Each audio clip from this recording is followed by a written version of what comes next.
Monday, BJP, BJP, AGP, AGP, Gana Hokti, BPF, BPF, Rabba Hasum Zauto Monso, Rabba Hasum Zauto Monso, Narendra Modi ji, Narendra Modi ji, Nitin Nobin ji, Dr. Himanta Biswa Sarma Dangoria, Dr. Himanta Biswa Sarma Dangoria, Otul Tiakor Hokolo Karchakorta, মঞ্চত উপবিষ্ট যোৰহাট জিলা সমিতিৰ সন্মানীয় সভাপতি শান্তনু পূজাৰী ডাঙৰীয়া, ভাৰত চৰকাৰৰ বৈদেশিক পৰিক্ৰমা তথা বস্ত্ৰ বিভাগৰ ৰাজ্যিক মন্ত্ৰী পবিত্ৰ মাৰ্ঘেৰিটা ডাঙৰীয়া, আমাৰ দলৰ জ্যেষ্ঠ নেতা শ্ৰী সুশীলা হাজৰিকা ডাঙৰীয়ানী, ৰাণা গোস্বামী ডাঙৰীয়া, প্ৰাক্তন সভাপতিদ্বয় শ্ৰী কামাখ্যা মোহন দাস ডাঙৰীয়া, জিতু হাজৰিকা ডাঙৰীয়া, আমাৰ চাৰিওটা মণ্ডল টিয়ক বিধানসভা সমষ্টিৰ সভাপতিসকল ক্ৰমে কুশল পেগু ডাঙৰীয়া, ৰূপজ্যোতি নেওগ ডাঙৰীয়া, দীপক নাথ ডাঙৰীয়া, মুন্মী তামুলী ডাঙৰীয়ানী, মৰিয়নি যোৰহাট টিয়ক ইমান আগবাঢ়ি গৈছে। তিতাবৰটো ইমান ঐতিহ্যমণ্ডিত ধুনীয়া অঞ্চল, তিতাবৰ পিছ পৰি আছে। তিতাবৰবাসী ৰাইজে সিদ্ধান্ত লৈছে আমি এইবাৰ টিয়ক যোৰহাটৰ দৰে আমি চৰকাৰৰ সৈতে থাকিম।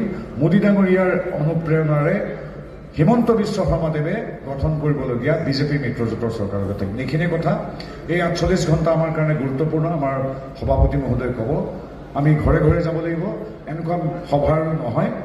আমি মুখ্যমন্ত্ৰী মহোদয় আহিব, এতিয়াৰ পৰা আমাৰ এটাই কাম, প্ৰত্যেক ঘৰে ঘৰে যাতে যাওঁ তাৰ ব্যৱস্থাটো আমাতকৈ ভালকৈ আপোনালোকে জানে।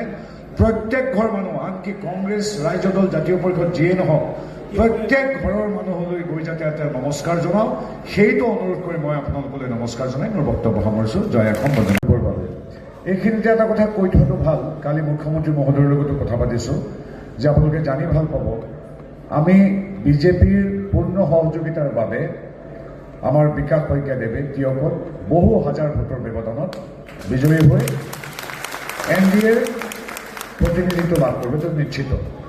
গতিকে আমি সেই শক্তি বৃদ্ধি কৰিব লাগিব।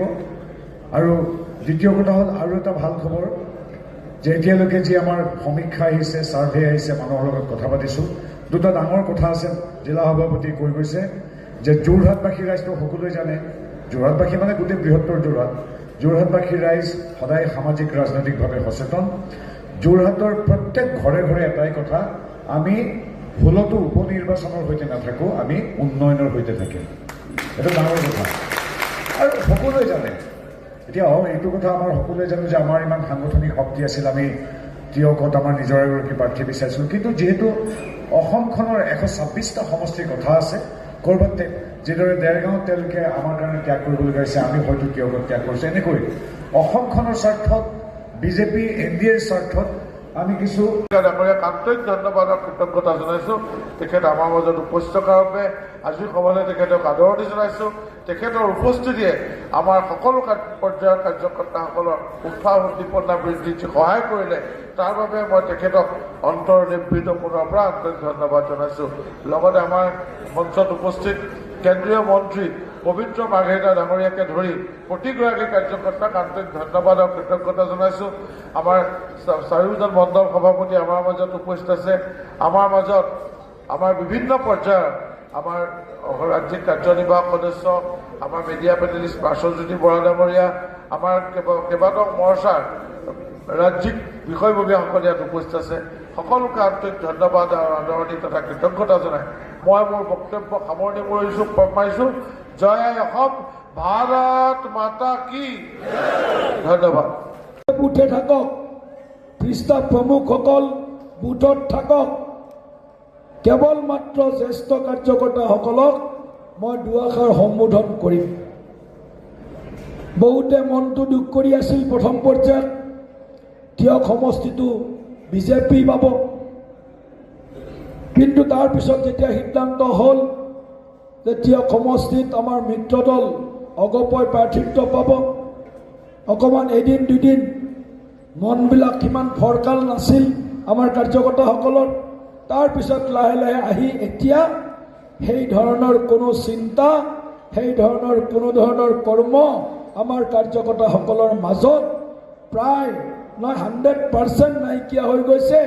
এতিয়া সকলোৱে সংকল্প লৈছে, অগপই হওক বিজেপিয়ে হওক, আমি এনডিএ হিচাপে এইবাৰ আমাৰ তিয়ক সমষ্টিত আমাৰ প্ৰাৰ্থীগৰাকীক আটাইতকৈ বেছি ভোট দি ব্যাপক ব্যৱধানত আমি দিছপুৰলৈ বিধায়ক হিচাপে পঠিয়াই দিম।